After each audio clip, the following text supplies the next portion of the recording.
Purihin ng Diyos, purihin ng ating Panginoon.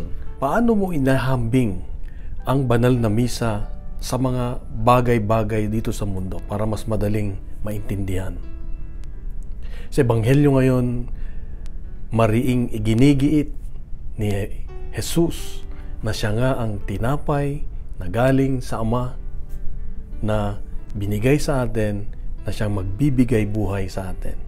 Na kapag kinain natin siya, tayo ay magkakaroon ng buhay na walang hanggan. Kapatid, para sa akin, ang banal na misa ay napaka-importante. Bakit? Maaring physically ako ay malakas dahil sa aking kinakain ng mga pagkaing pisikal. Pero spiritually, malimit ako ay mahina. Kaya kailangan ko ng pagkain ng spiritual at walang iba kundi ang ating Panginoong Hesus, ang kanyang salita, ang kanyang presensya na matatagpuan natin sa banal na Eucharistia, banal na misa. Sa tuwing pinapanalangin sa pamamagitan ng Banal na Espiritu Santo na ang tinapay at alak ay maging katawan mismo ng Diyos, ito ay nangyayari dahil sa Banal na Espiritu Santo. Hindi na natin kailangang unawain kung paano, pero maniwala tayo at magtiwala na mismo ang Diyos ay matatanggap natin pag tayo ay tumanggap na banal na komunyon. Kaya nga, pagkatapos ng banal na misa, tayo ay lumalakas. Kaya para sa akin, ang banal na misa ay pakipag-date, pakikipagtagpo sa ating Panginoong Hesus. Sa banal na misa ay nakakasama natin si Hesus.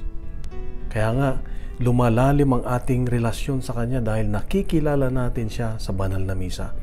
Naririnig natin ang Kanyang paggabay.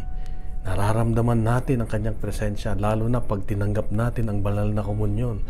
Nagkakaroon tayo ng lakas pag tayo'y mahina. Kaya kapatid, alalahanin natin na sinabi ni Jesus na kung sino man ang lumalapit sa akin, siya'y hindi magugutom. At kung sino man ang naniniwala sa akin, ay hindi mauuhaw. Ang banal na misa ay regalo ng Diyos sa atin na dapat nating kunin, tanggapin dahil isang oportunidad na si Jesus mismo ang makasama natin.